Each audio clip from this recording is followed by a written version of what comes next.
Welcome back. And in our sports news, Diego Maradona is looking to sign Atletico Madrid's Uruguay striker Diego Forlan as his first major foreign acquisition as the manager of the Al Wasl football team. According to the Dubai-based club, they are looking at signing Forlan on a one-year loan and have already made a second offer after Atletico Madrid had snubbed their initial one. The club had said that Forlan has expressed an interest in the Dubai team and was impressed by the club's vision. Forlan was voted Player of the World Cup finals in South Africa last year. Champion Rafa Nadal was forced to pull out all the stops as he battled back to beat John Isner 6-4, 6-7, 6-7, 6-2, 6-4 in the French Open first round on Tuesday, his first five-set match against Roland Garros. The Spanish world number one is gunning for his sixth title in 7 years, but struggled to cope with the American. Isner almost went down in the record books again, having dominated the two tie-breaks, but Nadal found another gear to pull away. Nadal next meets compatriot Pablo Andujar. Meanwhile, Andy Murray saw off 29-year-old local Eric Prodon, who had only won one match on the main tour. British fourth seed Murray progressed 6-4, 6-1, 6-3, but was broken twice by Prodon. Meanwhile, world number 2 Kim Clijsters avoided any mishaps in a 6-2, 6-3 win over Anastasia Yakimova in the first round of the French Open on Tuesday. The Belgian, who had been out for 2 months after a series of injuries, proved her fitness as she dismissed the world number 100 in 80 minutes. Clijsters ended the contest on her fourth match point when Yakimova sent a forehand into the net. She will next face Artaza Rus of the Netherlands. Former world number 1 Maria Sharapova started her campaign in convincing fashion by dismissing Croatian Mirjana Lukic 6-3, 6-0 to advance into the second round. The Russian 7th seed, who won the Rome International this month, broke in the 7th game and never looked back.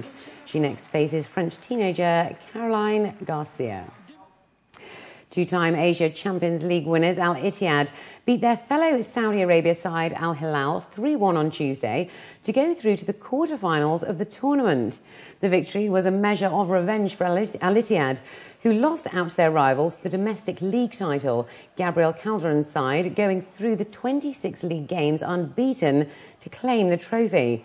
2 goals in 2 minutes put Al Ittihad on the road to victory, scored by Nuno Aziz and Abdel Malik Zia. Veteran Mohamed Noor helped put the game firmly out of Al Hilal's reach on the hour, setting up Aziz for his second goal of the game with a clever reverse pass that split the defence. Abdelaziz Al Dossari scored a delightful consolation goal for Al Hilal in the 82nd minute, but there was to be no late rally, and it's Dmitry Davidov's team that will go through to September's quarter-finals.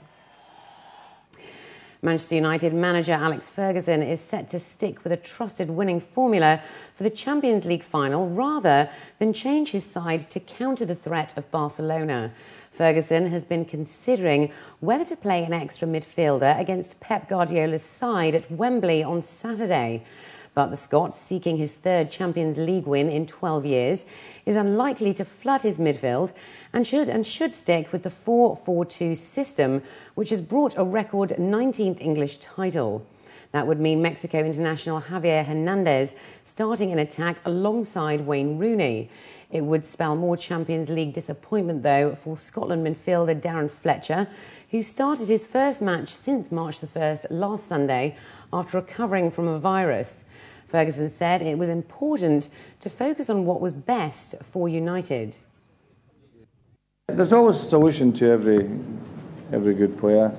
We hope we can find a solution for that on Saturday, but you've got to recognise that they have other good players and we have other good players, and that is why it's such a appealing game on Saturday, because I'm sure Barcelona are aware of the threats that we can offer, and hopefully that is the case.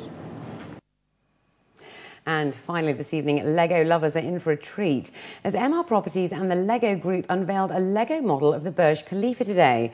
The model is part of a set from the Lego Architecture series that will be displayed at the Star Atrium in the Dubai Mall until May the 29th.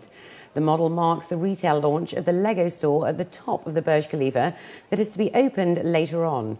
The Lego architecture series of the Burj Khalifa features 141,971 unglued Lego bricks, and visitors can experience a hands-on feel through the interactive Lego play bases at the venue. As a part of the unveiling, children across Dubai have been invited to build their own Burj Khalifa using Lego bricks, and the winning model will be displayed next to the architecture series model. And with that, let's take a look at the local and international weather forecast for tomorrow.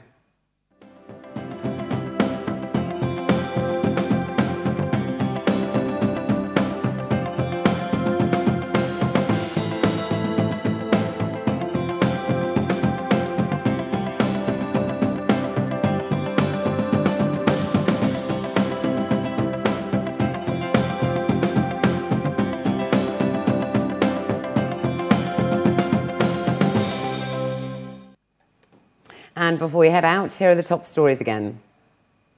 Ruler of Dubai launches UAE's e-portal. GCC HR Excellence Awards ceremony honours key employers in the region. European air traffic to resume services in 24 hours. And Abu Dhabi's credit outlook stable according to Standard & Poor's.